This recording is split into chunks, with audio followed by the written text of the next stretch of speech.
Hey, you made it. Welcome back. If you're one of the folks who drifted off with Willem and Edith last time, I hope you're lying there right now with your favorite blanket and at least one leg completely outside of it, because you live dangerously, and I respect that. Now listen, we're doing something a little different with this one.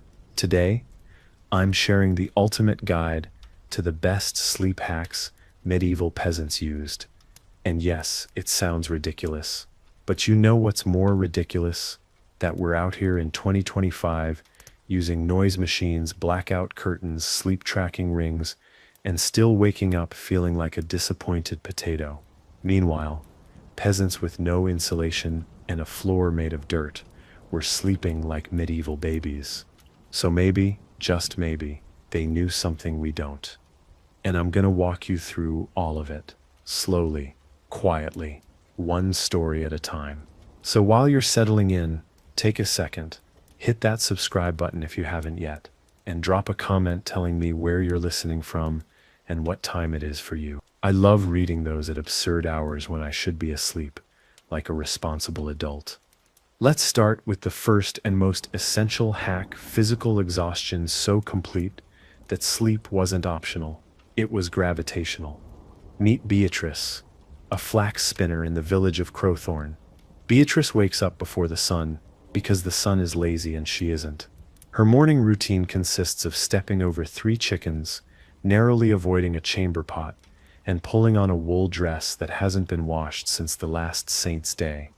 Before she's even thought about breakfast, which is, let's be honest, probably a crust and a prayer, she's already collected firewood, carried water from the stream, and swept the hearth. By noon, she's spun enough flax to knit a full gilt blanket, tended to a blister on her heel using mud, and helped birth a calf that wasn't hers. And now she's got to make dinner, which will be a glorious medley of turnip, and something that might have once been a leek. By the time the sun even thinks about setting, Beatrice isn't asking herself if she should scroll TikTok for another 45 minutes. She's thinking, if I sit down for more than 4 seconds, I will enter a coma and possibly never return. And that, my friend, is exactly what happens.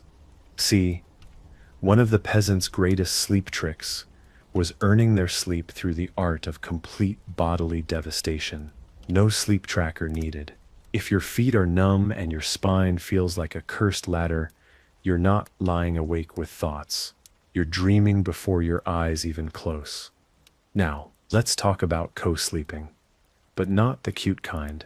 In medieval peasant households, sleeping arrangements were democratic. And by that I mean everyone in the same room, often on the same straw pile, with zero concept of personal space and a goat for ambiance. Beatrice doesn't sleep alone. She sleeps alongside her 2 children, her cousin's child, who just kind of stayed, her husband, and a sheep named Agatha, who refuses to sleep anywhere else. The warmth, amazing. The smell, questionable. But it worked. Body heat in a cold, damp world was currency, and they traded it generously. You might think that'd be distracting. And it was, especially when someone snored like a dying ox or kicked in their sleep. But here's the thing. They didn't expect perfect silence. That's a modern luxury. They expected the sounds of life, of breathing and creaking wood, and the occasional fart from Agatha. And somehow, that made the room feel safer, calmer. They weren't chasing stillness. They were held by it. Another elite hack: darkness. Like real, uncut, no light pollution darkness. There were no streetlights, no glowing phone screens, no bathroom nightlight flickering like an anxious ghost. When night fell, it fell. Beatrice's cottage was lit only by the embers of the fire, maybe a tallow candle if they were feeling fancy. Her eyes weren't just resting, they were being bathed in darkness, which tells your brain very politely, go to sleep, idiot. It works. It worked for centuries. And here's where it gets even weirder. Medieval peasants often slept in 2 chunks. Yup, segmented sleep. Around sundown, they'd pass out hard for a few hours, wake up around midnight, chat, pray, maybe get frisky if Agatha wasn't looking, and then go back to sleep until morning. That midnight window, it was sacred, calm, not considered insomnia. Just the quiet part between dreams. That space is gone for us now, filled with scrolling and stress and to-do lists and existential dread. But Beatrice, she wakes briefly, hears the fire cracking low, shifts under the wool, and maybe mumbles something to her husband, like, "Remind me to fix the door hinge tomorrow." Then she's out again. Tell me that isn't genius. And let's not forget one of my favorite medieval sleep aids, herbs. Oh yes, Beatrice isn't just snuggling her way into unconsciousness. She's hanging bundles of lavender, chamomile, and mugwort from the rafters like a sleepy little forest witch. She doesn't know the science. She doesn't care. She just knows that when the room smells like crushed rosemary, her kids stop twitching and she stops dreaming about wolves. Some herbs were believed to ward off spirits. Others were said to bring good dreams. And some were probably just smokable. But either way, the house smelled like someone who believed rest was worth preparing for. So there you go. That's where we start. Hack 1, be too exhausted to think. Hack 2, co-sleep with everyone, possibly livestock. Hack 3, let true darkness reset your brain. Hack 4, segmented sleep is not a glitch, it's a feature. Hack 5, herbs. Hang 'em, brew 'em, dream with 'em.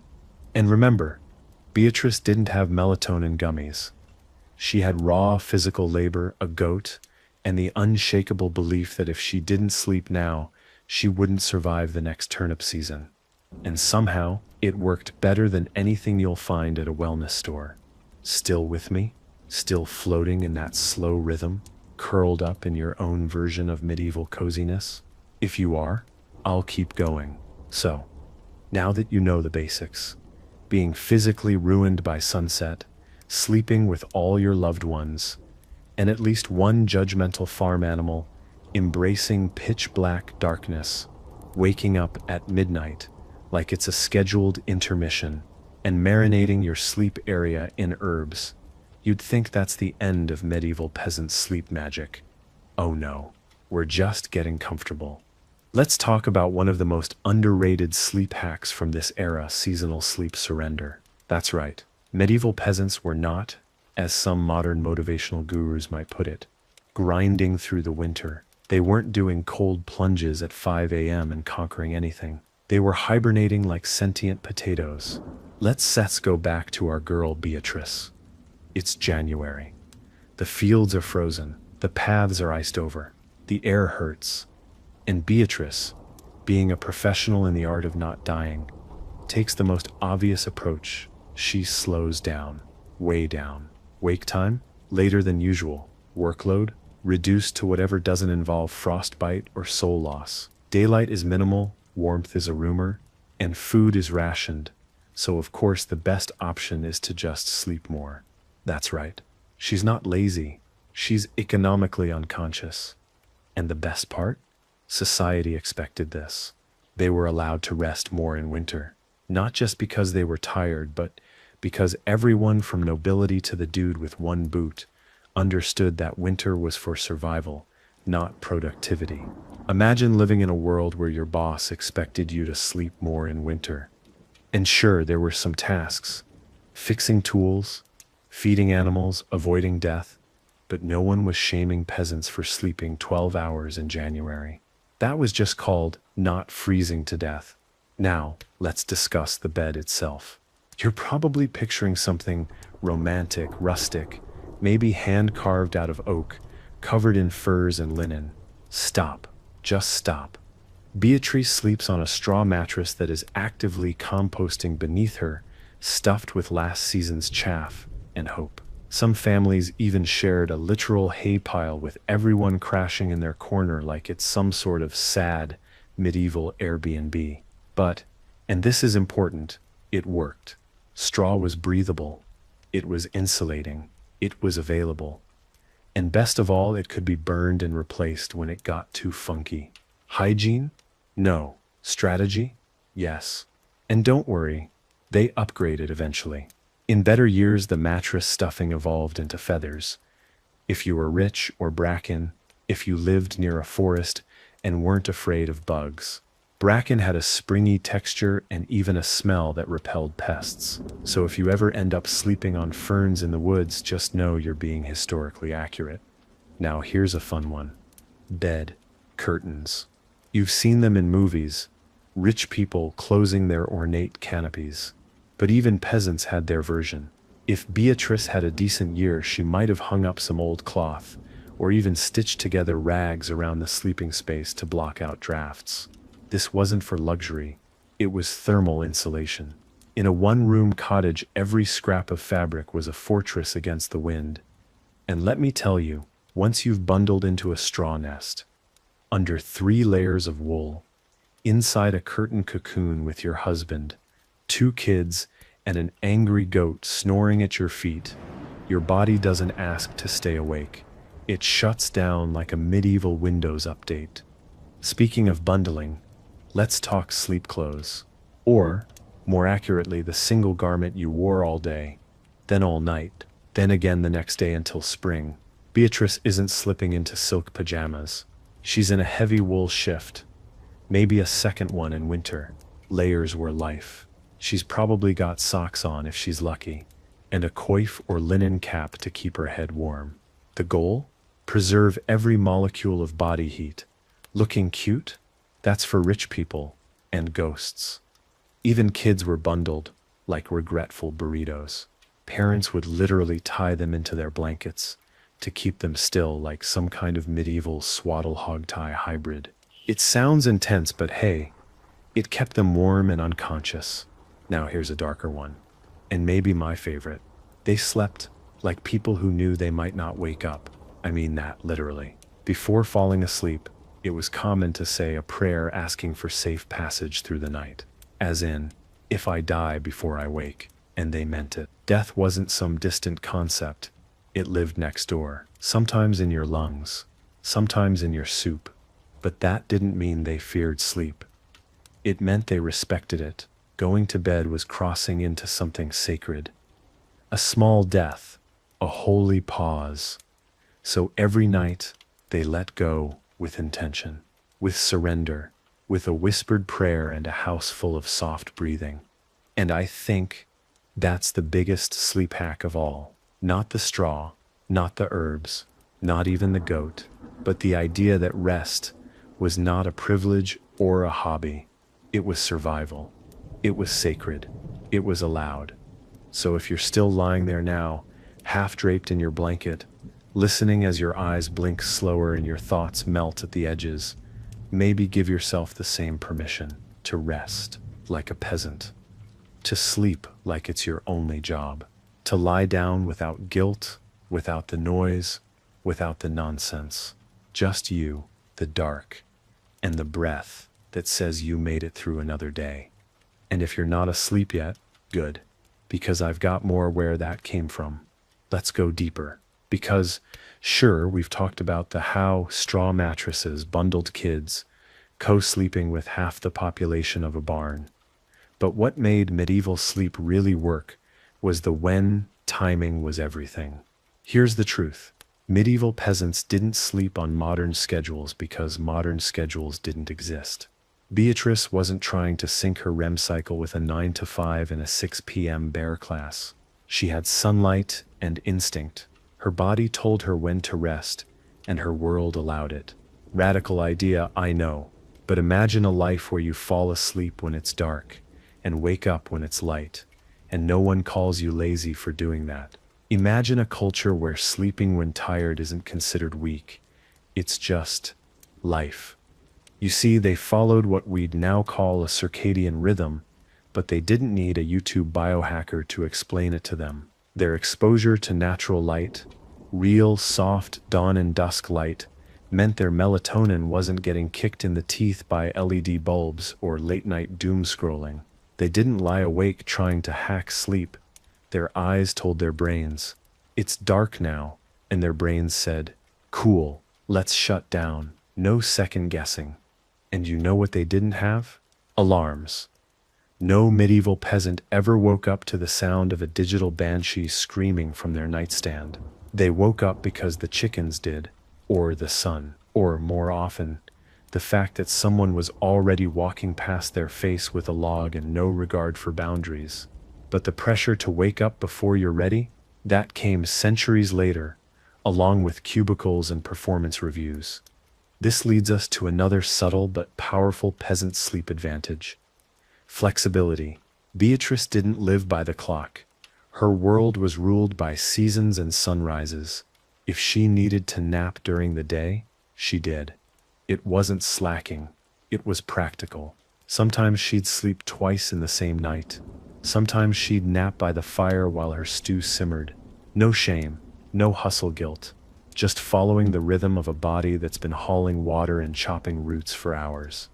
This is where we, modern humans, get it all twisted. We tell ourselves sleep has to happen in one perfect 8-hour stretch. Ideally in a room at exactly 67 degrees with white noise and blackout curtains. And when that fails, as it often does, we panic, we spiral. But Beatrice, she'd just roll over, grunt, and pick up her sleep again like she dropped a spoon. There was no drama around being awake, because she knew she'd sleep again, soon. And maybe that's the lesson we need most. That sleep isn't something to win, it's something to return to. Like a home, like a routine, like the sound of fire crackling low while the wind noses at the shutters and the goat sighs from across the room. Because peasant sleep wasn't about perfection, it was about survival wrapped in simplicity. It was physical exhaustion softened by community. It was rough, earthy, and deeply human. So if you're lying there now, eyes half-lidded, wondering if this is the moment your brain lets go, maybe just let it. You don't have to force it. No one's judging. No one's watching. This isn't a competition. It's just a ritual. And like Beatrice, you don't need to do it perfectly. You just need to do it with presence. Still breathing softly? Still here with me in the dark? Good. There's more to say. Let's take it even further. Because sleep wasn't just something peasants did. It was one of the only things they truly owned. Think about it. Their land, rented, their harvest, taxed, their tools, shared, borrowed, sometimes broken, but their sleep, that was theirs. Untaxed, unmeasured, unbothered, unless the goat sat on them. And you know what else? They didn't have options. No, should I scroll for another hour?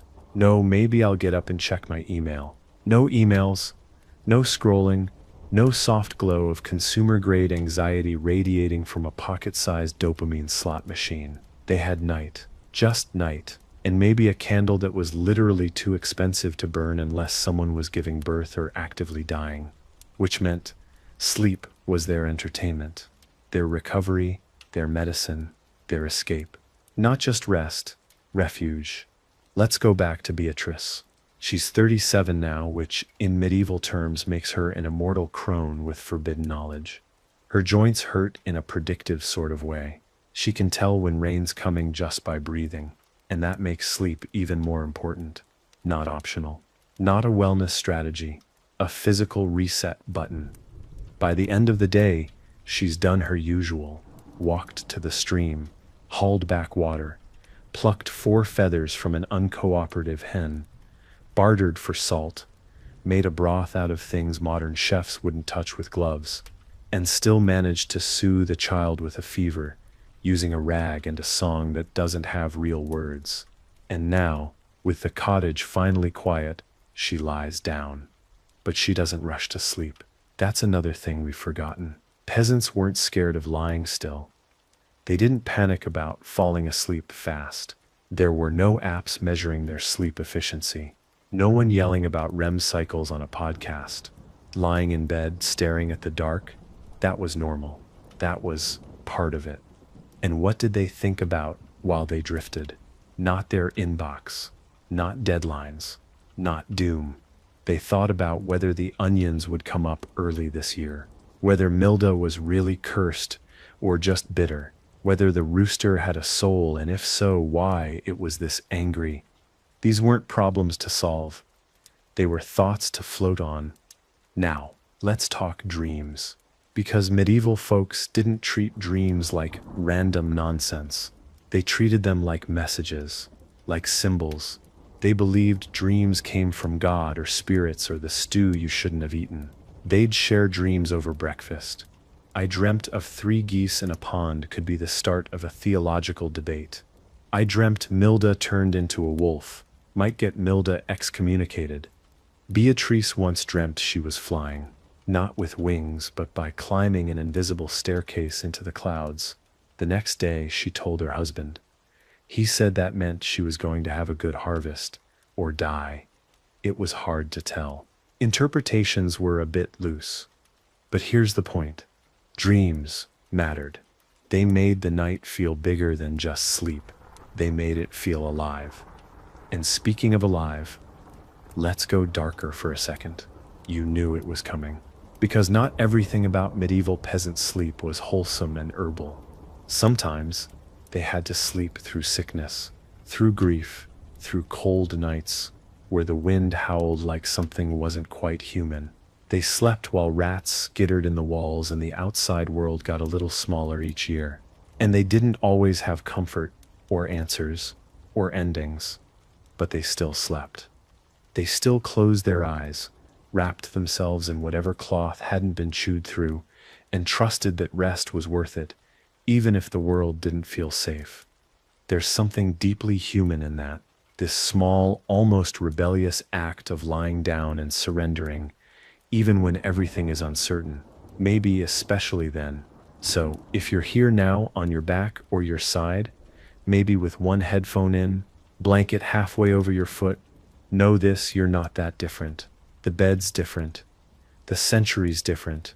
But the body is the same, still tired, still trying, still aching for peace. Sleep, in its oldest form, was about trust. Trusting the night. Trusting yourself. Trusting that tomorrow would show up and that you'd have the strength to meet it. Mud, turnips, goats, and all. So let yourself go. Like Beatrice. Not because the day was easy, but because rest is part of the work. The good part, the warm part, the sacred part. Still with me? Still hearing these words somewhere behind your eyes? Good. Let's take a look at another unspoken medieval sleep hack. One that's rarely talked about in textbooks because it isn't glamorous or mystical or particularly hygienic. But it worked. Ready? It's called getting over it. That's right. Getting over the idea that sleep had to be perfect. Modern life teaches us to treat sleep like a fragile glass ornament. Did I sleep the full 8? Was it deep sleep? Did I fall asleep too fast, which actually means I'm sleep deprived? Beatrice didn't think like that. Beatrice didn't have time for that. If she had a bad night, she didn't spiral. She just got up, lived her day, and trusted the next night would be better. Sleep was a river, not a test. Maybe the fire went out in the middle of the night, and she woke up freezing. Maybe her youngest rolled over and slapped her in the eye. Maybe Gertrude the goat wandered too close to the bed again and let out one of those slow, horrifying midnight bleats. Whatever it was, she didn't interpret it as failure. It just happened. She adjusted. And eventually she slept again. She always did. Now let's talk about the relationship between food and sleep. Because medieval peasants were accidentally ahead of us here too. You've probably heard modern advice. Don't eat too close to bedtime. Avoid heavy meals. No sugar, no caffeine. All great. But Beatrice didn't have to read any of that, because her evening meal was designed for one thing not dying than sleeping. Dinner was simple, a thin pottage, basically medieval soup, with grains, herbs, and whatever root vegetables hadn't gone soft and philosophical. It was warm, salty, and filling in that heavy, I can't feel my legs, but in a good way kind of manner. It didn't spike blood sugar or rev up digestion. It just eased the body into stillness. And yes, it was bland, but so is oatmeal, and that puts half the population straight to sleep. Don't knock it. Also, consider the fact that after dinner, there was nothing to do. No lights, no screens, No content to consume until your brain melts out of your ears. After dinner, the body did what bodies naturally want to do when they're warm and full and wrapped in wool: slow down. Beatrice wasn't asking herself what show to binge. She was asking herself whether she could make it to the straw mattress before passing out in the soup bowl. That's a different energy entirely. There's another medieval sleep factor that's uncomfortable to admit, but deeply true: life expectancy. Yeah, I said it. People died young. Death was normal. Illness, accident, childbirth, infection, all of it could sweep someone away without warning. And because of that, the medieval mindset around sleep was less about optimizing and more about acceptance. Each night was taken seriously, not with fear, but with gravity. It might be your last, not in a dramatic, angsty way, just in the way rain falls. You knew it could happen. So there was no pressure to sleep like an athlete, or monitor your dreams with a Bluetooth pillow. Instead, there was a kind of reverence, a trust that if the body was given rest, it would carry you forward. And if not, well, you'd go into the next world on a full belly and a warm mattress, hopefully not next to the goat. Let's shift again. Sound. What did they fall asleep to? Because the medieval peasant wasn't lying in engineered silence. They had their own kind of noise machine. The creak of beams, the pop of the hearth, the slow shifting of someone turning over beside you, the wind nudging against the shutters, maybe a dog barking from across the village, maybe owls, maybe wolves. These weren't interruptions. These were part of the lullaby. A reminder that the world was still moving outside, that it wasn't just you and your thoughts in the dark. It was the whole village, sleeping together, breathing in rhythm. We've lost that. We put in earbuds and pretend the world isn't there. They embraced it. Let the sound of chickens fussing in their sleep remind them that life was close, and that close meant safe. And here's something else. They believed in sleep as repair. Not scientifically maybe, but spiritually. They believed that rest wasn't just helpful, it was healing. They thought sleep helped restore balance in the humors.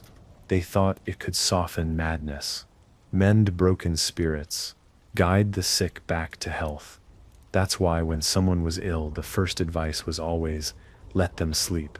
Not because it was passive, because it was powerful. So if you're lying there now, hovering in that slow space between thought and dream, know this: you don't have to do anything. You're not failing. You don't need to fix your sleep. You just need to let it carry you. Like Beatrice did, like thousands did, through hunger and cold and grief and laughter. Sleep was never supposed to be perfect. Just real, just earned, just enough. Let's shift into something a little more physical. We've covered the herbs, the food, the fire, the emotional surrender. But now let's talk about what medieval peasants actually did with their bodies right before sleep. Because even though they didn't have bedtime yoga or guided meditations for CEOs, they had their own rituals. And Beatrice, our queen of dirt and dreams, had them too. Her final tasks each day were slow and strangely ceremonial. Not by design, just by habit. She'd bank the fire, carefully arranging ash to keep the coals alive. She'd check the door latch, even though she knew it was held together with 2 nails and a vague prayer. She'd whisper to the dog if there was one, murmur something to the rafters, and then she'd lie down, stretch once, arms over her head, back cracking like old bark, and exhale. It wasn't a routine, it was a rhythm, a way of telling her body, we're done now, you can let go. And the thing is, it worked, because those little actions anchored her to the present moment. Her mind wasn't 3 weeks ahead. She wasn't lying in bed planning next year's harvest, or reliving an awkward exchange at the market. She was present, just her, the warm bed, the cold air brushing her cheek, and the slow quiet that follows a full day. Now, here's something strange but true. Medieval peasants actually had more sleep hours per year than most modern people. I know, it sounds like a joke. But researchers studying historical records found that the natural pacing of peasant life especially with longer winter nights and less artificial stimulation, meant they often slept more total hours than we do now. So even if their mattresses were tragic and their blankets smelled like goat breath, they were well rested in a way we rarely allow ourselves to be. Of course, the sleep quality was mixed. They weren't floating on memory foam, but they made up for it in consistency. Their sleep wasn't a crisis every night. It was just part of life, like eating, like mending socks, like feeding chickens who hate you for reasons they won't explain. They didn't argue with sleep, and that's one of the most powerful things we've forgotten how to do. And here's where it gets heavier. Sometimes sleep was the only time peasants could actually feel safe. Think about that. Their days were filled with work, expectation, noise, and constant motion. But night, that was sacred. You can't be taxed in your dreams. You can't be judged while breathing in the dark. No one's watching. There's no task. There's no measuring stick. There's just you curled up in the middle of a world that finally stopped asking things from you. That's what we're doing here too, creating space. So if you're lying there right now and your thoughts are still twitching, breathe. Let this be your small rebellion. Don't optimize it. Don't analyze it. Just rest. Because medieval peasants weren't trying to sleep well so they could crush the next day. They slept because it was dark, because their backs hurt, because their kids were finally quiet, because the fire was low and the animals were fed, and for one brief moment nothing else was needed. They slept like they meant it. Let's talk about something darker, something most people skip when they romanticize simple medieval living, because for all its peace and natural rhythms, sleep in the Middle Ages came with its shadows too. And I don't just mean emotional ones. I mean actual physical threats in the dark, the kind that made you pray a little harder before bed, not for peace, but for survival. Beatrice, yes, still alive, still thriving in her wool and wood smoke, knows this intimately, because even though she's curled up with her family, her feet warm beneath a patchy wool blanket, she sleeps with awareness, not anxiety, not panic, but something older, animal, almost. A sensitivity to the creaks of the house, the pitch of the wind, the way the dog growls in its sleep. Every sound is measured, not feared, just catalogued. Why? Because peasants didn't have locks, not real ones, not the kind that made them feel safe. A door was just a wooden board with a crossbar, and if someone really wanted in, they were coming in, which meant that sleep wasn't always pure surrender. Sometimes it was half vigil, a willingness to close your eyes with the full knowledge that you might need to open them fast. It wasn't paranoia, it was realism, and it made their sleep even more precious, because every hour they got without interruption felt like a gift. A full night of sleep, that was gold, that was wealth. That was a moment where the world let them be. This is why medieval sleep rituals weren't just physical, they were spiritual. The prayers, the herbs, the slow fire rituals, they weren't just for comfort, they were protection against bad dreams, against wandering spirits, against thieves or sickness, or the creeping cold that slipped in through cracks in the stone and tried to steal breath. So if you've ever thought of sleep as a luxury instead of a right, congratulations. You're closer to Beatrice than you think. But here's the twist. Even with all that fear, all that fragility, they still slept. They still let go. Not because they were naive, but because they knew rest was not optional.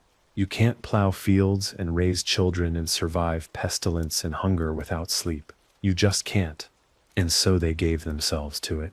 Fully, repeatedly, sometimes with a whispered prayer, sometimes with a silent sigh, always with the kind of courage no one really talks about. Because sleeping in the dark with no guarantee of safety, that's bravery. Every night. That's part of what I want you to feel tonight, that your sleep isn't a weakness. It isn't failure. It's not something to squeeze in around the edges of your life, like it's undeserved. It's a human right, a gift, a soft rebellion against everything that wants you exhausted and compliant. So be like Beatrice. Tuck yourself in without guilt. Sleep like you've earned it, because you have. Every second. Let's go somewhere more vulnerable, because sleep at its core is vulnerability. And medieval peasants understood that better than most.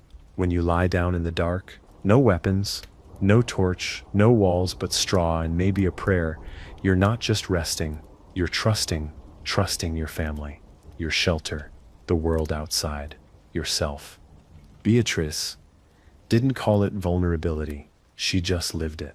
She laid herself down next to people she loved, and people she tolerated, and hoped the roof held, and the pigs stayed out of the garden, and that tomorrow didn't bring a new decree from the Lord about some new tax on air you accidentally breathed.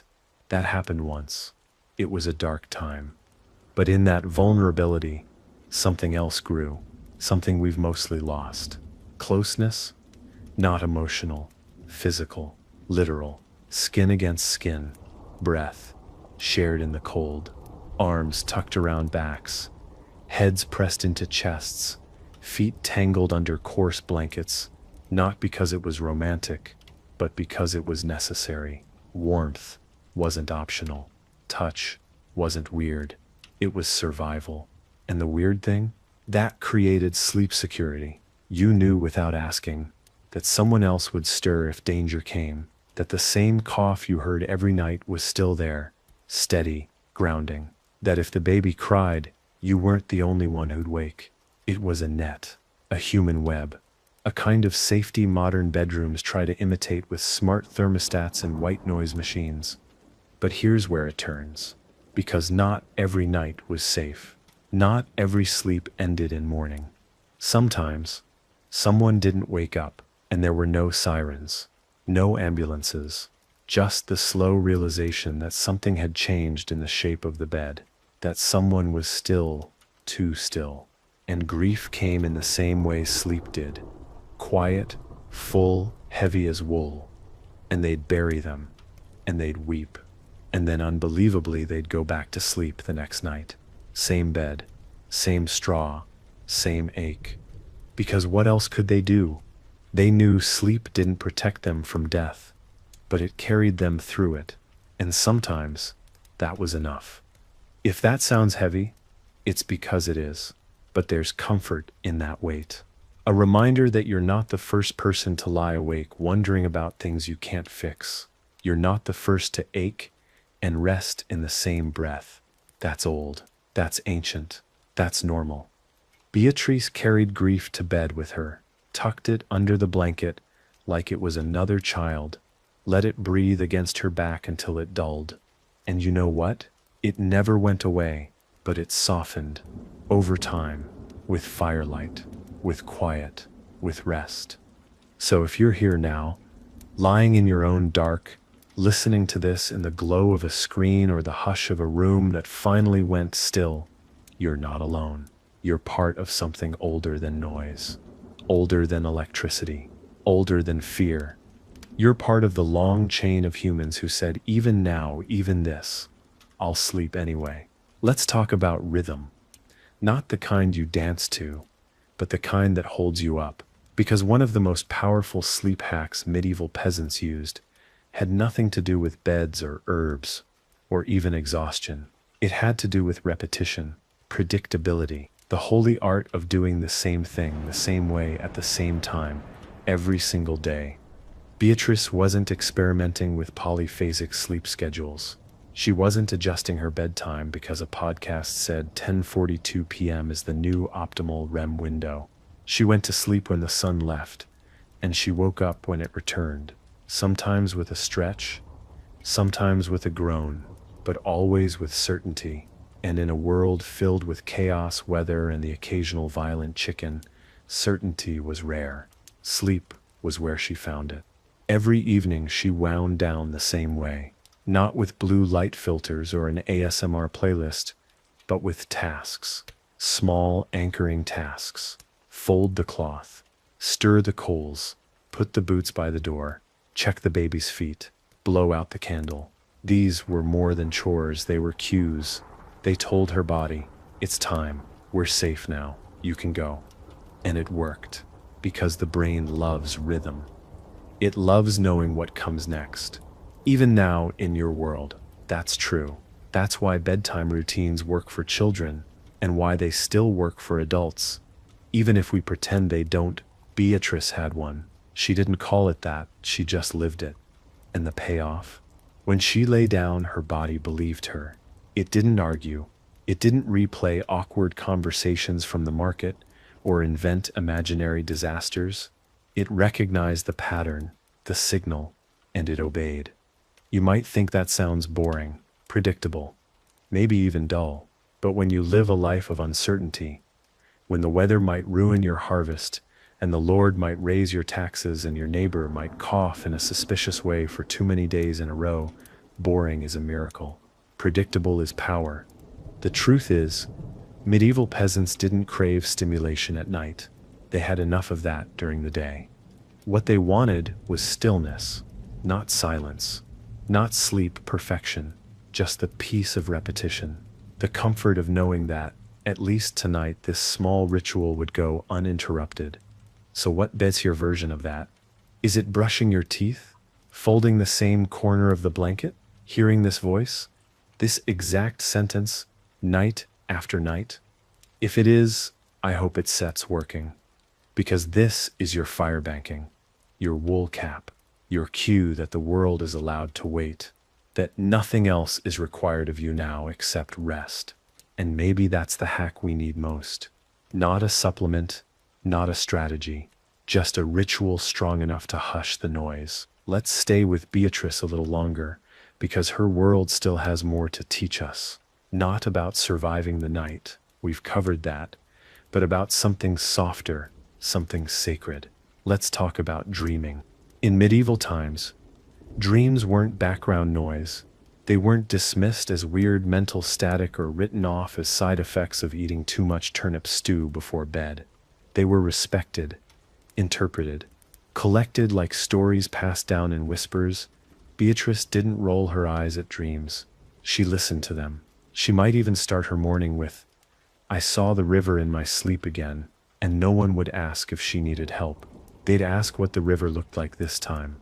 Because dreaming, back then, was another kind of seeing, another kind of knowing. It wasn't just personal, it was communal. Whole families might sit over morning porridge and pick apart the night's visions like omens. And sure, sometimes it was nonsense. Sometimes it was just a cow falling into a well wearing a bishop's hat. But sometimes it meant something. And even when it didn't, it still mattered. That's what we've lost. The idea that dreams don't need to be useful to be worth keeping. They don't have to be prophetic. They don't have to lead to a business breakthrough. They can just be strange, slow places your mind visits, when the world goes quiet, and that's enough. Beatrice didn't try to control her dreams.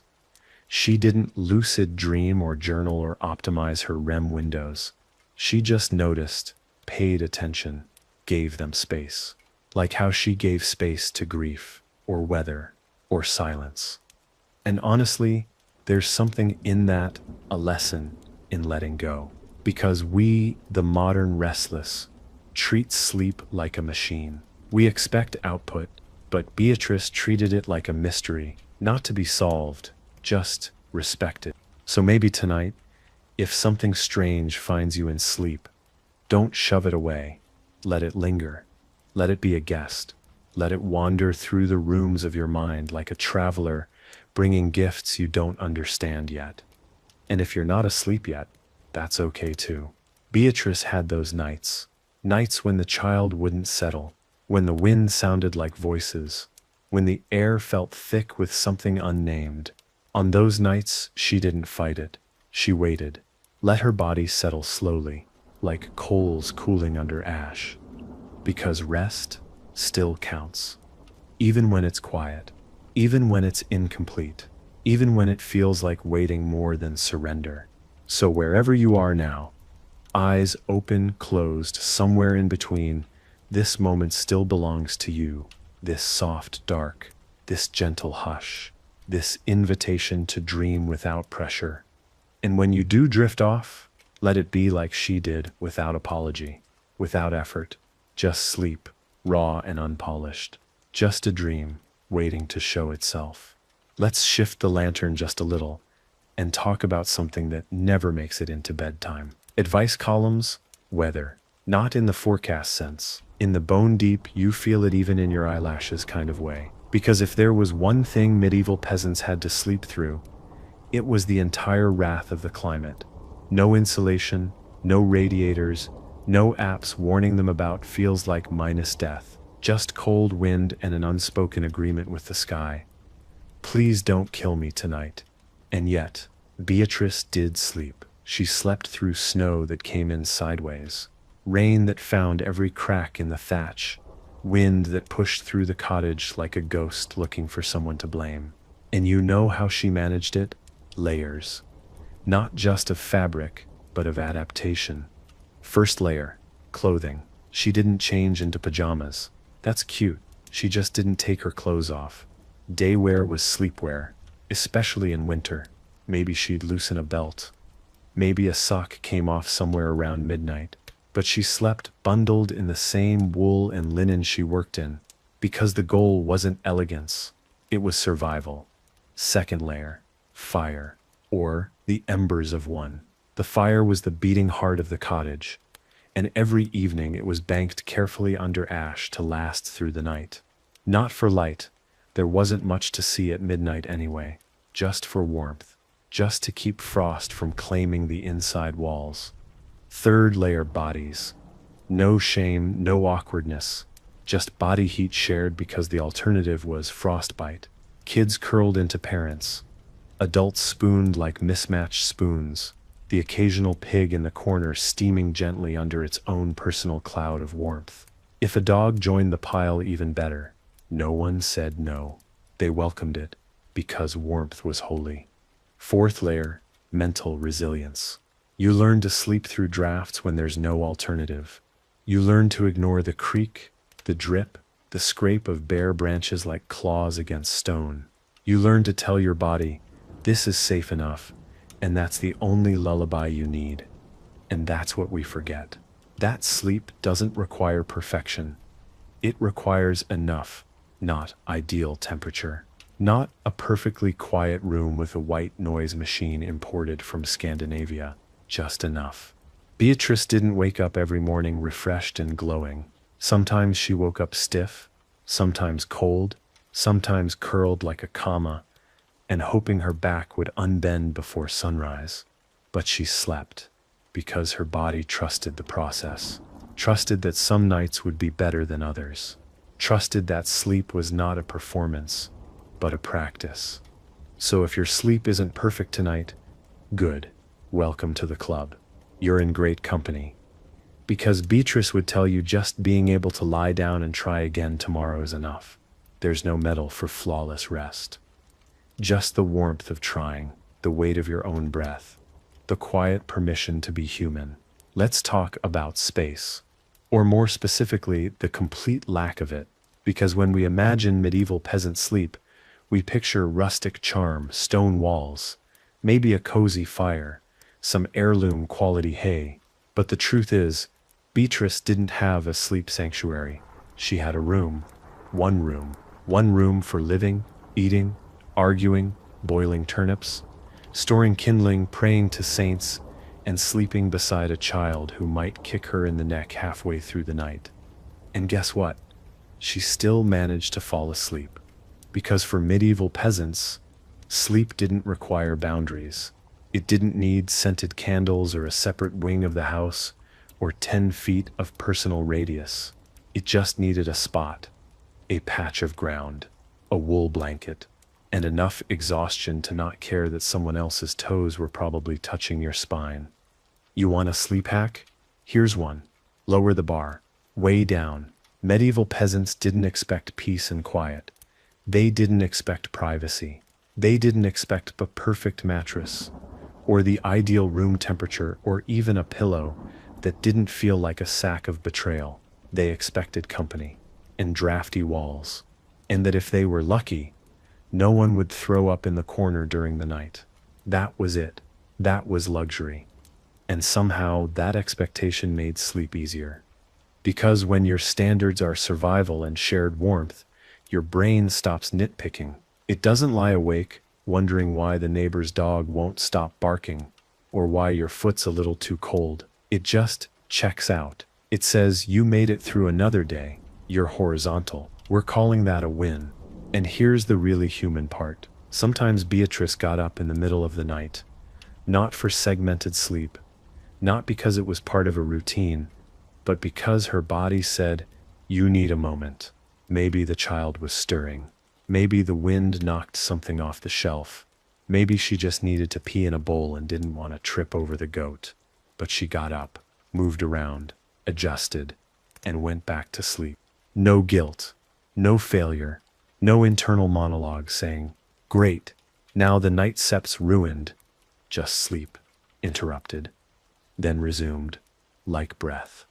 So if you're lying there, still not out, still caught in the middle, remember Beatrice had those nights too. Nights where rest came in pieces, where dreams wandered in late, where sleep was messy and imperfect and absolutely good enough. That's the hack. No one talks about letting sleep be human. Still with me? Let's talk about what happened right before sleep. Not the winding down or the chores or the fire banking. I mean the last words spoken, because for a medieval peasant like Beatrice, those final words before surrendering to darkness held weight. They weren't filler. They weren't muttered half complaints about how long the day was. They were small rituals, soft things, a whispered prayer, a thank you, a joke, maybe even silence, held together like a secret. Because the last thing you say before sleep, that sticks. For Beatrice, it might have been something as simple as, we'll see what tomorrow brings. Not dramatic, not poetic, just true, because medieval life didn't come with guarantees. You didn't know what tomorrow held. You didn't even know if it would come. So you said something small, something humble, something enough. And maybe that's something we should bring back, not just the sleep tricks, but the tone of how we close the day. We don't need to lie in bed doom scrolling until the phone falls on our face. We don't need to review every mistake from middle school or mentally draft 7 imaginary conversations. We could just say, good night, I'm here, I'm breathing. That's enough. That might be the best sleep aid available, and it doesn't cost anything. Now, one more angle we haven't touched, time. Not the time of day, but the life stage time. Because medieval peasants didn't sleep the same way all the time. Beatrice at 18 slept differently than Beatrice at 38. Sleep changed. Patterns shifted. The weight of the blanket might have stayed the same, but the weight of the world didn't. When she was young, sleep came fast, easy. Her body was tired from climbing trees and chasing geese and running from responsibilities. Sleep was the obvious next step. But as she got older, children, stress, grief, it took more coaxing. Not more effort, just more care. And still, she slept. She adapted, learned to accept that sleep wasn't always the same each year, or each season, that there were chapters. Winters where sleep was a deep, slow cave. Summers where it was lighter, shorter, more interrupted by heat and thoughts. There were years she shared a bed, years she didn't, years she slept beside silence, years she slept beside sorrow. And it all still counted. So if you're listening now, lying in your own version of Beatrice's world, wondering why sleep isn't how it used to be, maybe it's not broken. Maybe it's just different. Maybe your sleep has grown with you, shifted to match your shape.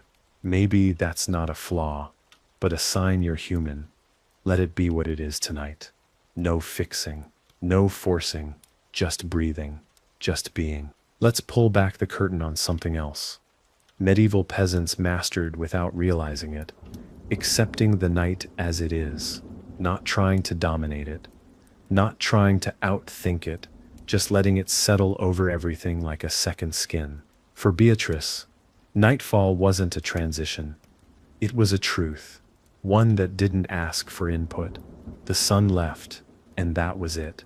No bargaining, no artificial extensions, no squeezing in one more chore under the glow of a kitchen light.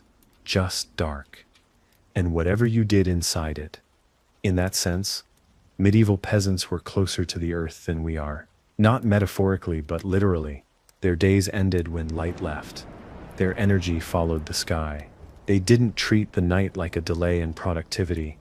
They treated it like a pause, a breath, a soft reset. And the more you think about it, the more that makes sense. Because darkness isn't the enemy of sleep. It's the invitation. Beatrice didn't fear it. She didn't have blackout curtains. She had a window stuffed with straw and cloth and a fire that dimmed whether she asked it to or not. No light meant no performance, just presence. And you know what else she didn't do? She didn't try to fill the night. Not with stimulation, not with entertainment, not with mental to-do lists she'd already written in dirt with a stick earlier that day. She let the quiet be quiet. And that's something most of us can barely tolerate. We want background noise, a podcast, a fan, a hum. But Beatrice, she had silence so thick you could hear your own bones shift. And somehow that became comfort. Not every night, of course. Some nights, silence made the grief louder, the worries sharper. That never changes. But the absence of noise wasn't seen as empty. It was seen as full. The kind of full that carries sleep with it like a tide. So if you're lying there right now in silence or something close to it, know that this space you're in, this hush, this room where nothing is being asked of you, that's your invitation. And no, it won't be perfect. You might still toss, still wake, still shift 10 times before your body figures out what position doesn't make your hips scream. But you're not doing it wrong. You're doing it the way it's always been done. Beatrice would have turned over, pulled the blanket up, listened to the coals settle, and let the dark do what it does best, hold her. So let it hold you too. Let's talk about one more piece of this sleepy puzzle, the one no one markets, no one monetizes, no one puts on a sleep tracking dashboard. I'm talking about the feeling of being needed, of mattering. Because for all the exhaustion, the hardship, the blistered hands and cracked heels, Beatrice went to sleep every night, knowing that her presence in the world actually meant something. Someone needed her. The kids, the garden, the goat, even the house, sagging and crooked and full of soot. If she didn't tend the fire, no one else would. That kind of grounding, it's not loud, but it's stabilizing. And it lets you rest in a way no app ever could. We talk a lot now about isolation, about sleepless nights spent staring at ceilings, wondering what the point of it all is. Medieval peasants had their share of that too. But they also had a brutal, beautiful kind of certainty. If they didn't show up tomorrow, things would unravel. Not the world, but their world. The corner of it they kept stitched together with work and care and repeatable acts of love. Beatrice didn't lie in bed wondering if she mattered. She didn't have time. She knew. Because sleep wasn't a detachment from life. It was part of the cycle that let her keep showing up. And even if she never saw her name in a book, or a tapestry or any record outside her village's muddy trail, her absence would be felt. Her warmth, her laugh, her hand steadying a child's head or a boiling pot or a friend breaking under bad news. That's not to say she slept easy every night. She didn't. Some nights she cried. Some nights she stared at the rafters and wished for more, or less, or something she didn't have the words for. But she still slept because she knew the next day needed her. And that knowing, it wrapped around her like a second blanket. So, here's the strange little truth, hidden inside centuries of hay and hard bread and sleepless goats. Rest becomes easier when you know you're part of something.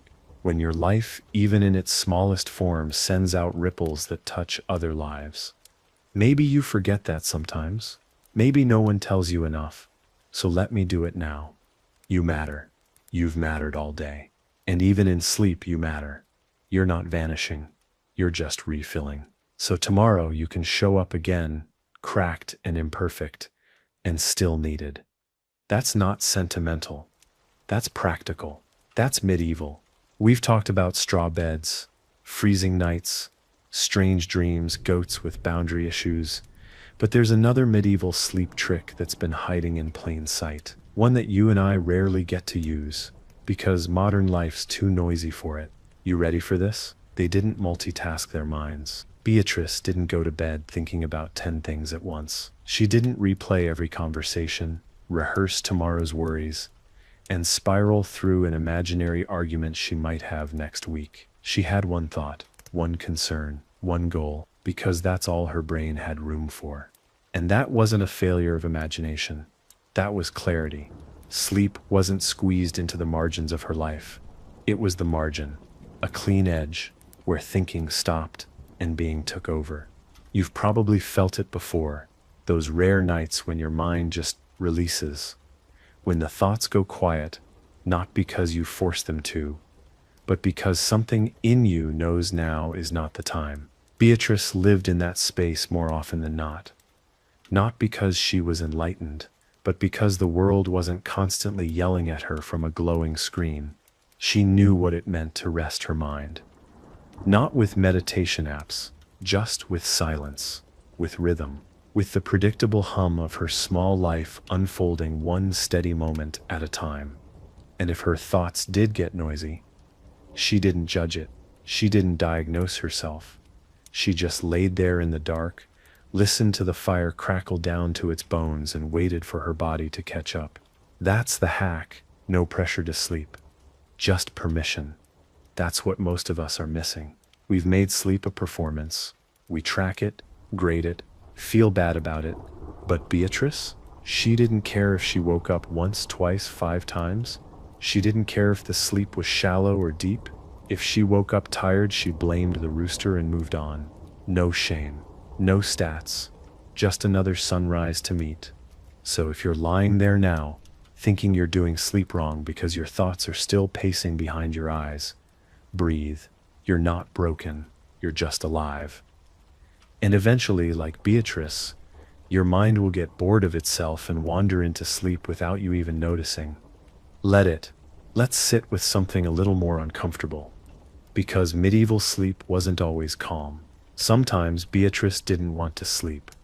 Not because she couldn't, because she didn't feel like she deserved to. Maybe she'd had a fight with her husband over something stupid.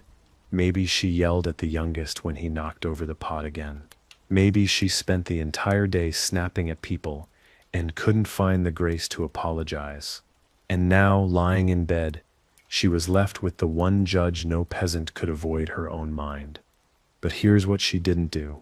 She didn't stew. She didn't spiral into shame. She didn't get up and pace or reach for a phone to numb the guilt away. She just lay there. Let the weight of the blanket press her back into her body. Let the silence ask her questions. And eventually, she forgave herself. Enough to sleep. Because in the peasant's world, the day ends whether you're ready or not. There's no overtime for overthinking. No bonus hour to untangle everything. When the light leaves, it leaves. And you either follow it into the dark or you let it go without you. That kind of emotional surrender is something we've forgotten. We think sleep has to wait until everything's resolved, that we need closure or peace or a perfect mood.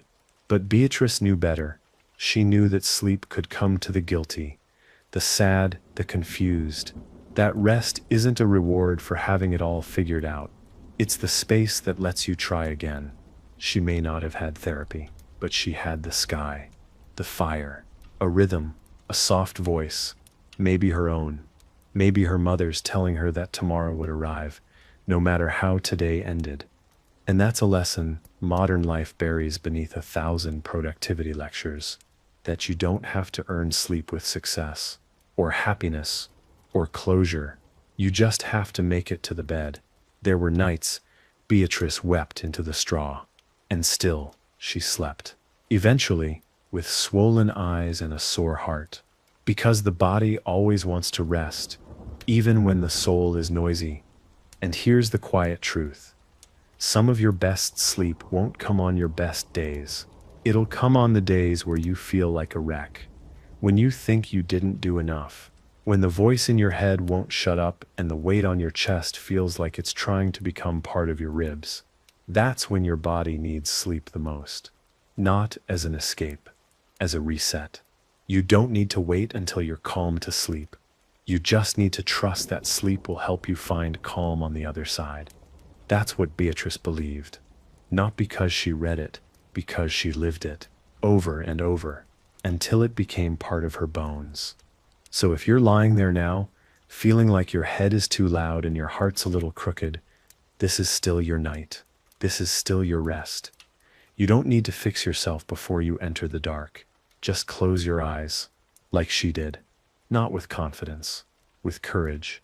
We've talked a lot about sleep in the physical sense. The rituals, the exhaustion, the scratchy wool, the occasional passive-aggressive livestock. But now let's turn to something softer, something slower.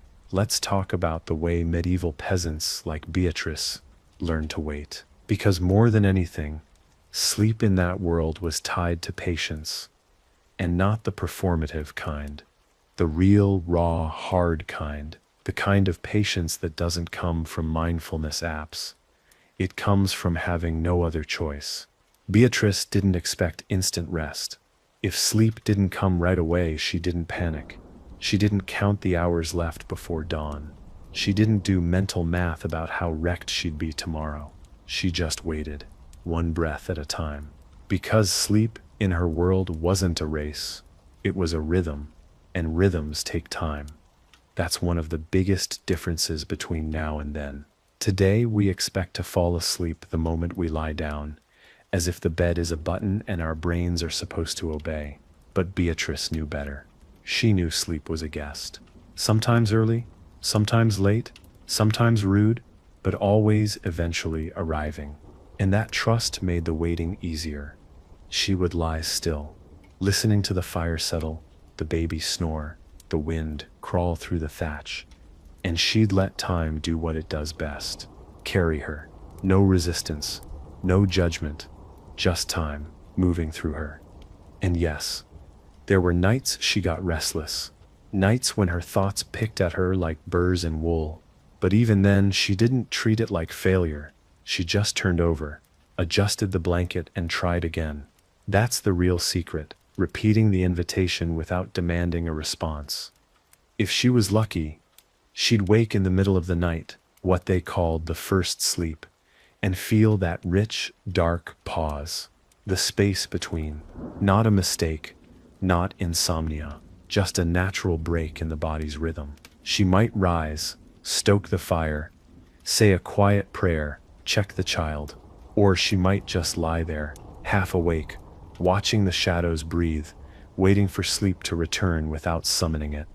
And it always did. Because she wasn't trying to win at rest. She was trying to live through it. That's something we unlearned. We get frustrated. We search for fixes. But maybe the answer isn't doing more. Maybe it's doing less. Maybe it's whispering to yourself in the dark. We twos sleep yet. But you can rest. Beatrice didn't need a guide. She just needed time. Time to let her body untangle. Time to let her breath deepen. Time to let her mind run out of thoughts and curl in on itself like an ember at the end of a flame. So if you're lying there, eyes still open, thoughts still swimming, remember, sleep isn't a switch. It's a tide. It pulls you in when it's ready. All you have to do is stop fighting the current. You're already floating. Let's go further. Not into sleep itself, but into what sleep meant for people like Beatrice. Because, for all the firelight comfort and bedtime rituals, the truth is, medieval peasants didn't treat sleep as a luxury. They treated it as a return. Every night, without ceremony, they came back to themselves, back to their bodies, back to the quiet, back to the parts of the day that didn't require performance or planning or pretending. See, during the day, Beatrice belonged to the world. She belonged to tasks, to others, to the demands of soil and structure and season, but at night, she belonged to nothing but the dark. No one asked anything of her. No one expected anything wise or productive or clever. She could just lie there, breathe, exist. And maybe that's what made medieval sleep so deeply restorative, even when the beds were terrible and the cold seeped through every crack. It wasn't the physical setup, it was the absence of obligation. Nobody was tracking her steps. No one needed her to monetize her hobbies.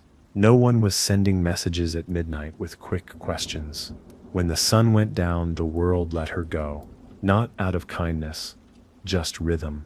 And rhythm, as it turns out, is a better gift than kindness most nights. So she learned to meet the dark like an old friend, not with fear, not even with excitement, just with familiarity, the kind of knowing that comes from repetition, from experience, from showing up again and again and discovering that, yes, sleep will hold you even when nothing else does. And here's something else we don't think about in that stillness. Beatrice also did some of her best thinking. Not the frantic kind, the slow kind, thoughts that rose uninvited and wandered softly through her, trailing memories behind them like mist. Not solving, just witnessing. That's what the night gave her. Time to be with herself, without interruption, without judgment. Some of those thoughts were kind, some weren't, but all of them were hers. And when the fire finally dimmed low enough, when her limbs got heavy, when the outside sounds faded into something more distant than real, she'd follow her thoughts down into sleep like a trail disappearing into fog. That was the real hack. Accepting sleep as a homecoming. Not an achievement, not a cure, just a return to herself. Every single night. So if you're still awake now, and your thoughts are beginning to drift without direction, good. You're doing exactly what she did. Let them move. Let them unwind you. There's nowhere else to be. You've come back to yourself. And that SEP's more than enough. Let's linger in something simple. Not dramatic, not profound, just quietly, stubbornly human. The medieval sleep hack no one writes about because it doesn't look like a hack at all. Ready? Consistency. That sips it. That sips the trick. Beatrice went to bed at the same time every night. Not because she read it in a health scroll, not because she was optimizing her recovery phase, but because the sun left and the work was done and the house grew quiet. Her life, like every life around her, moved with the light, not against it, not around it, with it. She didn't debate whether she should stay up a little longer. She didn't binge her way past exhaustion. She didn't decide at 11 p.m. to reorganize her pantry or emotionally spiral through 900 years of self-analysis. The night came. She met it. Same hour. Every day. And it wasn't rigid. It wasn't forced. It was just normal. Modern sleep hygiene advice makes this sound revolutionary. Go to bed at the same time. Sure. But what they forget is you have to want the rhythm. Beatrice didn't follow a schedule. She was part of it. There's a difference. And that consistency, it trained her body. Sleep wasn't something she chased. It found her because her nervous system wasn't on a roller coaster. It was on a loop, a simple one, predictable, safe. Even on bad nights, even when the stew burned or the baby wouldn't settle, or the neighbor's cow escaped again, and rampaged through 3 vegetable plots, she still followed the rhythm. She didn't give up on the pattern just because the day had teeth. She trusted that the pattern would hold. And that's what consistency really is. Not discipline, trust. She trusted that sleep would come because it always had, and because she gave it space to do so. It wasn't about how tired she was. Some nights she was wide awake, staring at the ceiling, worrying about winter, or wondering what that pain in her side meant. But she still lay down, still pulled the blanket over her, still faced the same direction, still closed her eyes, still let the pattern do its work. No judgment, no pressure, just a familiar path, walked in the dark. That's the peace we've lost. We want results immediately. We panic when one night doesn't go right. But Beatrice had faith in repetition, that if she showed up for the ritual, sleep would meet her there.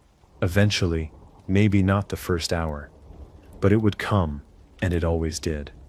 So if your body doesn't feel ready right now, that's fine. Just keep the rhythm. Lie down. Be still. Let the night know you're waiting. Let your body remember the path. Because sleep isn't something you win. It's something you return to. Let's talk about something strange. Peace through repetition. Because modern life teaches us that routine is boring. Predictability is lazy.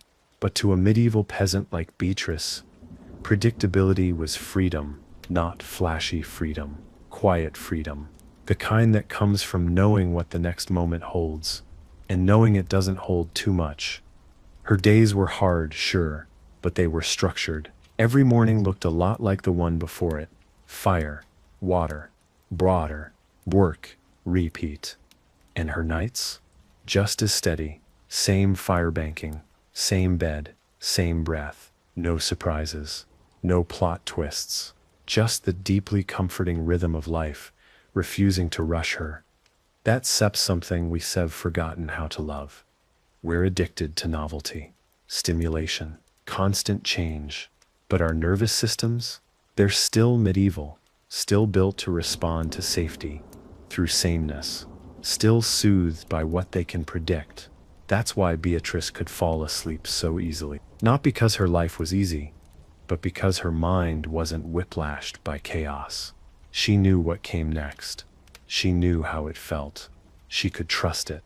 And trust is the real sleep aid no one sells. Because when you trust the day is done, and trust your body knows what to do next, and trust that the darkness doesn't need fixing, you don't fight sleep. You let it happen. Beatrice didn't feel guilty for being tired. She didn't call herself lazy. She didn't believe rest had to be earned by suffering. She rested because she was human, because the world asked everything of her during the day, and because she refused to let it take her nights too. And maybe that's a lesson we all need. That repetition isn't a trap, it's a refuge. A soft groove your body can slide into without hesitation. Sleep gets easier when it knows where to land. So, if you've been chasing variety, stimulation, newness, and finding yourself more tired than ever, maybe it's time to try something older, slower. Something like Beatrice's bedtime, predictable, imperfect, unshiny, deeply human. No new routine, no major fix, just again, the same corner of the bed, the same breath, the same breath, the same night. Welcoming you back like an old friend who never stopped waiting. Because there's nothing boring about being safe enough to stop performing. Still here? Let's return to the fire. Because in the medieval world, the fire was everything. Not just heat. Not just light. It was rhythm. It was memory. It was the center of sleep. For Beatrice, the fire was a pulse in the corner of the room, beating low and steady long after everyone else had quieted down. It was the last thing she looked at before her eyes closed, the last sound she heard before the wind took over. You could hear it whisper, not loudly, just the soft crackle of wood breaking down, surrendering to something older than itself. That sound became part of the night. It told the body, you're not alone, you're not cold, you're not working anymore, you're just here. Modern bedrooms have thermostats, silent and sterile. Medieval cottages had living warmth, inconsistent but loyal, and that inconsistency made it feel real. Beatrice didn't demand perfect comfort, she just needed the fire not to go out. That was enough. And when it did start to die, when the glow shrank to a dull orange blink, she didn't panic. She'd stir, pull the blanket tighter, adjust. That's it. No crisis. Just another page in the book of night. It's funny how something as small as a fire can become a sleep ritual. But that's how peasants lived. Every small thing mattered. Every repeatable act was holy. The way she folded her hands under the blanket. The way she exhaled once, slowly after the candle was snuffed. The way she knew, deep in her chest, that the dark had accepted her for one more night. Because when you sleep close to the fire, you sleep close to yourself. There's no distraction, no background noise to numb the unease, just you and the warmth you've made. And the people beside you breathing slow and soft. The fire didn't just keep the cold out, it kept the world small, manageable, human-sized. So if you're lying there tonight and the room's too quiet, or the shadows feel too big, or the thoughts won't leave you alone, remember the fire. Remember Beatrice, curled on her straw bed, listening to the wood sigh and the wind wait outside. Remember that the dark is ancient, but so is your ability to survive it. And you don't need to be perfect to rest. You just need to let yourself lie still beside the heat you made. That sep's enough. Let's talk about fear. Not the storybook kind. Not dragons and curses. The real kind. The kind Beatrice knew well. Because for medieval peasants, sleep wasn't always wrapped in peace. Sometimes sleep was an act of faith. Faith that the house would hold. That the sickness would pass. That the wolves wouldn't come down from the hills again. Beatrice didn't always fall asleep gently. Sometimes she lay stiff, heart ticking like a drum, ears tuned to the silence for something that wasn't there, or was, or might be. But here's the thing, she still slept. Eventually, not because she defeated fear, but because she learned to rest with it, right beside it. Like an old dog you don't trust entirely, but you've named anyway. We've painted the Middle Ages like they were numb to dread. But that's not true. They just had no choice but to coexist with it. Beatrice feared plague, famine, storms, raids. She feared losing her child in the night and waking to silence that should have been breathing. She feared fires that started from nothing, fever that took someone by morning. She didn't have control, but she had a routine. A blanket, a ritual, and a whisper she said to herself. When the dark pressed too hard, sleep anyway. It wasn't bravery, it was survival. The understanding that not sleeping wouldn't protect her from anything, but sleeping, even badly, might give her enough to face whatever came next. That's a sleep hack no one writes down. The skill of surrendering even when you don't feel safe. The quiet practice of resting not because everything is okay, but because you have to go on anyway, and you can't do that without sleep. Modern life pretends fear is a glitch, something to eliminate, but medieval life knew better. Fear is a companion, and the goal isn't to outrun it. The goal is to close your eyes next to it. Let your breath be louder than your thoughts. Let your body be heavier than your worry. Beatrice didn't have mantras or mindfulness. She had fatigue, trust in patterns, and a strange peace in knowing the world never stopped being dangerous, and still people slept, every night, across generations, under worse conditions, in worse weather, with worse odds. So if you're lying there, your chest tight, your brain rehearsing every possible failure, every worst-case outcome, here's your reminder. You don't need to defeat the fear to sleep. You just need to lie beside it without feeding it. Let it sit in the room. It's old. It's tired too. It'll quiet down if you stop trying to impress it. And eventually, like Beatrice, you'll drift off anyway. Not because the danger passed, but because you did the only thing strong people do in the dark. You rested. Let's talk about silence. Not the sterile, soundproof kind you find in a luxury hotel suite, but the old kind. The real kind, the silence Beatrice fell asleep to. The kind of silence that still has a pulse, that breathes, that holds. Because the medieval night wasn't quiet in the way we think of it. It was alive. It had layers. The low hiss of the fire settling down. The creak of rafters cooling in the night air. The shifting of bodies under wool. the occasional snore that sounded like someone lost a fight in their dreams. And Beatrice didn't fear that silence. She knew it. She needed it. That kind of quiet wasn't empty. It was full, full of space to let your mind drift, full of room for breath, full of permission to stop speaking, stop listening, stop solving. In a world where her days were loud with labor, children yelling, livestock complaining, neighbors arguing over cabbage, silence was sacred. We've replaced that silence with hums and buzzes and constant chatter. Always something in our ears. Music, podcasts, screens, notifications. So much so that when we finally turn everything off, we panic. We don't know what to do with the stillness. It feels too big, too sharp, too honest. But Beatrice didn't have that problem. Her mind slowed naturally with the dark. The silence didn't expose her, it contained her. It wrapped around her like a second blanket. One made not of wool but of absence. The absence of demand. The absence of noise. And in that absence, something beautiful happened. She began to disappear. Not in a scary way, in a restful way. Her thoughts faded. Her body grew heavier. Her sense of time slipped off like a coat.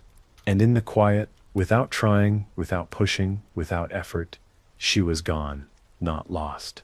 Just somewhere else. Somewhere warm and weightless and far from the noise of daylight. You've felt that before. Those first few seconds where the edges blur and you're no longer a person in a room. You're just floating in the space. Silence makes for you. And maybe, just maybe, that's what we're all looking for. Not a better mattress.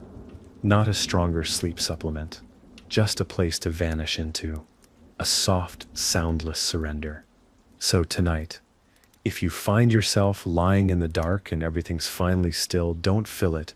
Don't fight it. Let the silence keep you. Let it do the talking. Let it pull you under. Slow and sure, like Beatrice sinking into straw and shadow. You don't need to listen for anything else. It's already here. Let's talk about something that doesn't show up in modern sleep routines. Not in tech blogs, not in doctor's notes, not even in sleep podcasts spoken in the soft tones of a man who sounds like he's trapped inside a scented candle. I'm talking about acceptance. The unglamorous, unimpressive, slow-beating core of medieval sleep. Beatrice didn't go to bed trying to change anything. She didn't lie awake rethinking her diet or productivity. She wasn't looping on how she could have answered the bartering lady with a snappier comeback. She simply let the day be done. No edits, no rewrites, just done. Her world didn't allow endless revision. What was said was said. What was missed was missed. The turnips were either watered or they weren't. There was no back button. And so she learned the kind of deep acceptance that most of us only flirt with. Not because she was better, but because her world demanded it. And here's what that kind of acceptance does to the body.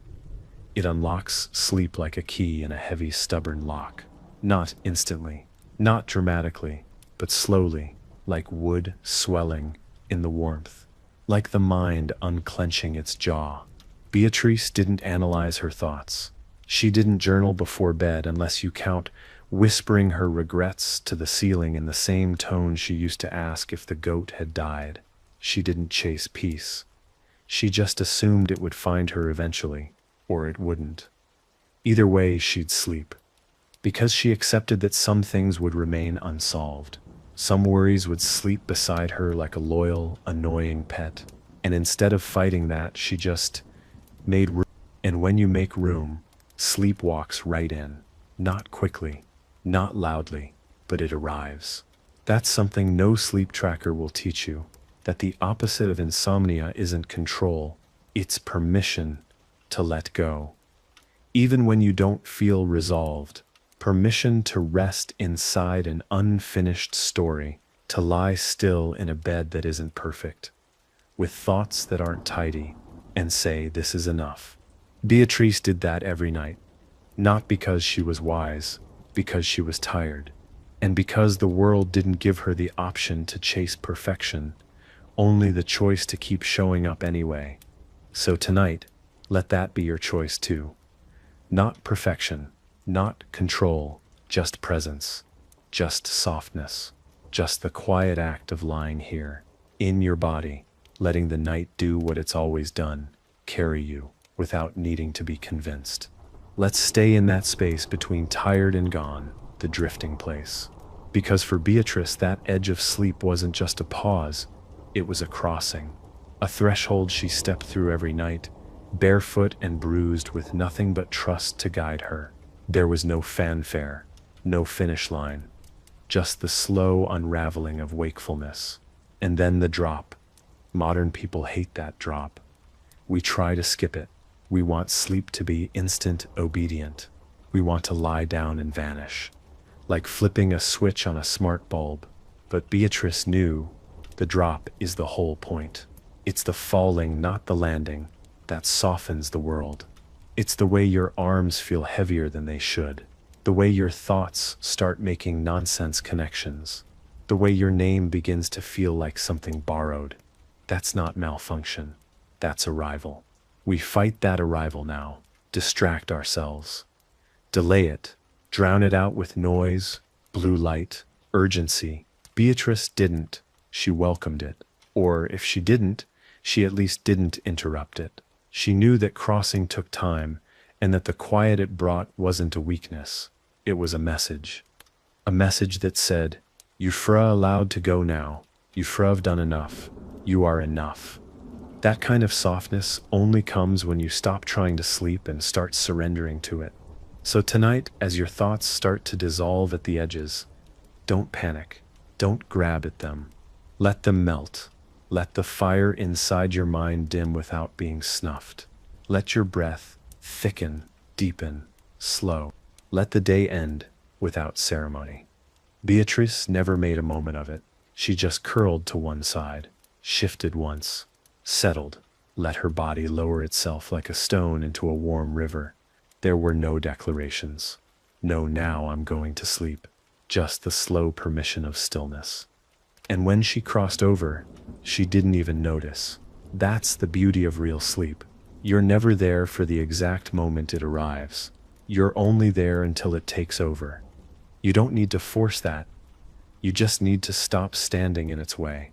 So let yourself fall, not into darkness, but into softness, into the thing your body has always known how to do, into the lullaby older than language. You're already halfway there. Let's talk about how endings worked in Beatrice's world, because sleep wasn't the only thing they did slowly. Everything ended with patience, with presence, with a kind of grace that's all but extinct now. The workday didn't end with a calendar ping or a social scroll. It ended with light fading from the edge of the floorboards, with fire taking over where the sun left off. The meals didn't end with a delivery notification or clattering dishes dumped in a sink. They ended when everyone was full, or when the food was gone, or both. No rush, just rhythm. That's the energy sleep came from. Not chaos, not collapse, but completion. Beatrice didn't crash. She lowered, drifted, unraveled. The same way a field lets itself go quiet after the harvest. The same way a candle finishes without fanfare. You don't need fireworks for an ending. Just stillness. That's what made her sleep so deep. Not the amount, but the arrival. She didn't come to bed, still vibrating with unfinished conversations, half-read emails, and digital leftovers. She brought the day to a close, slowly, softly, with small, repeatable steps. And now, centuries later, we try to skip those steps. We expect our brains to go from 100 tabs to 0 in 60 seconds. And when it doesn't work, we panic. But Beatrice knew the secret. You don't shut the day off, you let it run out. And here's the good news. It's not too late. You can still end things slowly, even now, even here. So take one last breath for the things you didn't finish, the tasks you dropped, the words you didn't say. Let them sit quietly by the door. You'll see them tomorrow or you won't. Either way, they don't belong in your bed. Take one more breath for your body. Not as punishment, not as a checklist, just as recognition. You made it through another day inside this strange, loyal skin of yours. Let that mean something. And then take one final breath with no label. Not for your thoughts, not for your goals, just a breath, with no purpose other than being taken. That's what Beatrice did. Not out of wisdom, just habit.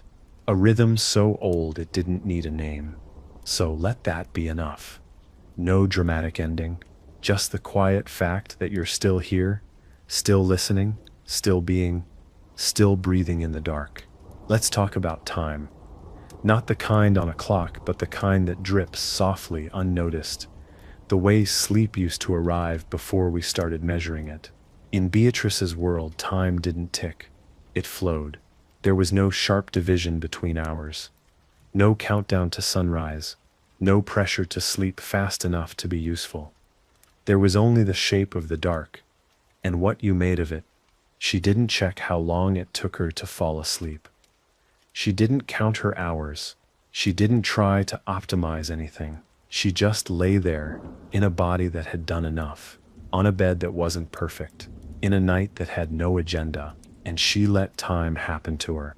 We've forgotten how to do that. We treat time like an enemy, something to manage, control, bend to our will. But Beatrice understood something we don't. You don't own time. You live inside it and sleep. Sleep is when you stop trying to escape that truth. Sleep is when time holds you instead. That's why she didn't panic if she woke up in the middle of the night. She didn't grab at the dark like it was escaping. She didn't scroll. She didn't even move, unless the fire needed tending. She just lay there, let the moment pass, trusted that time would carry her back. Because sleep isn't just about unconsciousness. It's about belonging to the night, belonging to the rhythm, belonging to a life where rest isn't stolen, it's given. Beatrice didn't steal time for sleep. She received it.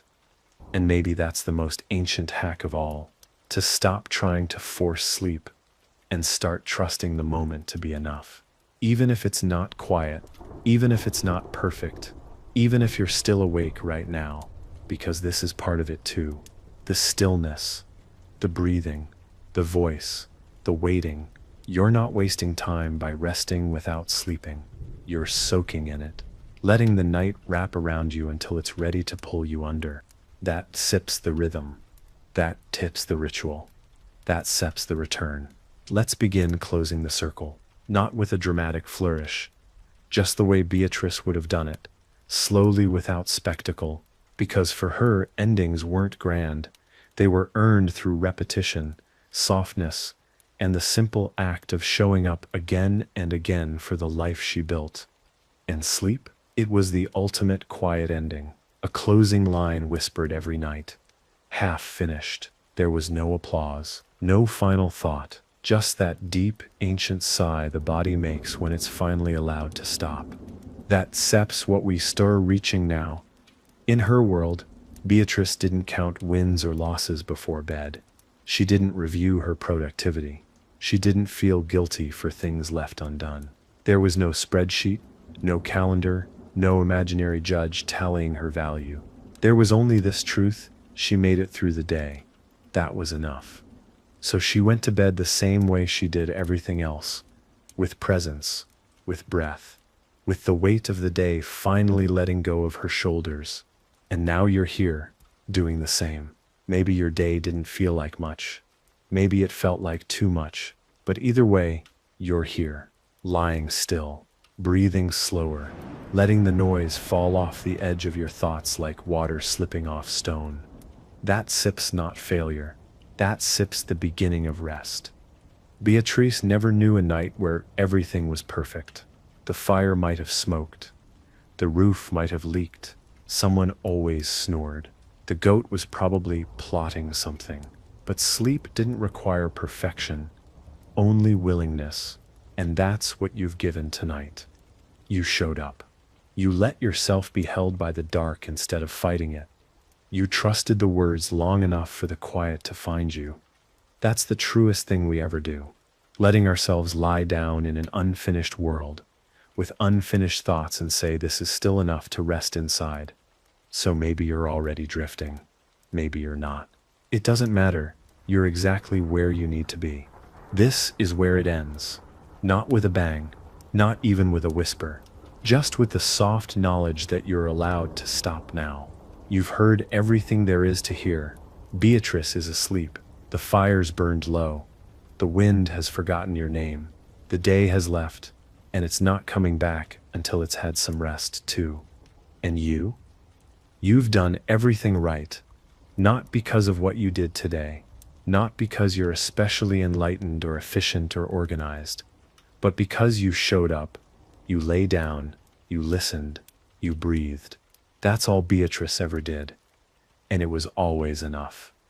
This whole journey we've taken together, through the dirt floor cottages and goats with opinions and sleeping beside storms, was never really about history. It was about you.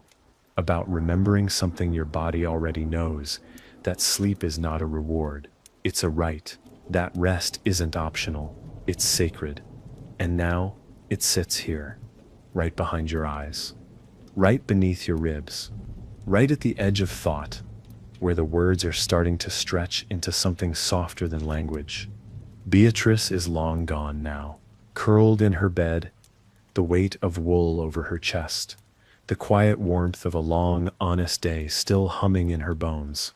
No anxiety, no second thoughts, just that final exhale before her mind drifts out of the room.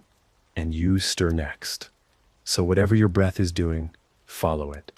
Let it guide you down. Let the voice fade. Let the thoughts loosen. Let the silence take the shape of something solid underneath you. Because you're here. Because you made it. Because you deserve to sleep the way the peasants did. Not in luxury, not in silence, but in peace. Sleep well, friend. I'll see you again when the dark comes calling.